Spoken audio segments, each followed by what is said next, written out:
ചോദിച്ചോട്ടെ എടാ പോർച്ചുഗലിന്റെ ജേഴ്സി അർജന്റീന കോഴിക്കോട്ടുകാർക്ക് എന്തോ കൂടുന്നുണ്ട് പറഞ്ഞു. കോഴിക്കോട്ടുകാര് ഭയങ്കര കൂടുതലല്ലേ?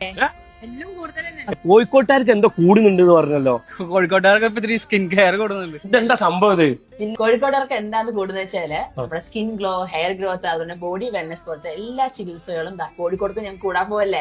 ഞങ്ങളുടെ ഈശ്വരാക്കി കോഴിക്കോട് എത്തിയില്ലേ. സ്കിന്നിന്റെ എല്ലാ തരത്തിലുള്ള ചികിത്സകളും ആയുർവേദവും അതുപോലെ മോഡേൺ കോസ്മെറ്റോളജി ട്രീറ്റ്മെന്റ്സും എല്ലാം ഉണ്ട്. അതുപോലെ ഹെയറിനാണെങ്കിലും ആയുർവേദ ചികിത്സകളും മോഡേൺ കോസ്മെറ്റോളജി ഗ്രോത്ത്, ഇപ്പൊ PRP, GFC പോലുള്ള എല്ലാ ചികിത്സകളും ഉണ്ട്. ബോഡി വെൽനെസ്, പ്രത്യേക തരത്തിലുള്ള വെൽനെസ് ട്രീറ്റ്മെന്റുകൾ നമ്മളുണ്ട്.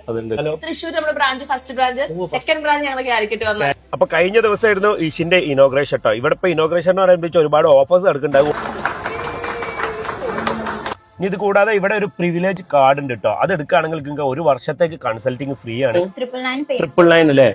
ഇത് എടുത്തു കഴിഞ്ഞാൽ നിങ്ങൾക്ക് ഒരു വർഷത്തേക്ക് കൺസൾട്ടിംഗ് ഒക്കെ ചെയ്യുമ്പോൾ പല ഓഫറുകളും കിട്ടും. അതുകൂടാതെ ബർത്ത്ഡേ, പിന്നെ സെലിബ്രേഷൻ ഡേ, അതിനൊക്കെ സ്പെഷ്യൽ ഓഫറും ഇവർ കൊടുക്കുന്നുണ്ട്. കൂടാതെ പ്രിവിലേജസ് കാർഡ് എടുക്കുന്നവരിൽ നിന്ന് നറുക്കെടുത്തിട്ട് അവർക്ക് ഒരാൾക്ക് ഗോൾഡ് കോയിനും ഇവർ കൊടുക്കുന്നുണ്ട് കേട്ടോ. പിന്നെ ഇനോഗ്രേഷൻ ഓഫർ ഉണ്ട് കേട്ടോ. ഫേഷ്യൽസിന് 25% ഓഫ് കൊടുക്കുന്നുണ്ട്, ഹെയർ ട്രീറ്റ്മെന്റിന് 20 കൊടുക്കുന്നുണ്ട്, സ്കിൻ ട്രീറ്റ്മെന്റിന് 25 കൊടുക്കുന്നുണ്ട് കേട്ടോ. അപ്പൊ ഇനി കോഴിക്കോട്ടുകാർക്ക് ഇനി സൗന്ദര്യം കൂടും. ഈശ് ഇവിടെ കോഴിക്കോട് ഉണ്ടാവും. അപ്പൊ ലൊക്കേഷൻ വരുന്നത് കോഴിക്കോട് നടക്കാവ്, നമ്മളെ മൈജി ഫ്യൂച്ചറിന്റെ മുകളിൽ 2nd ഫ്ലോറിൽ.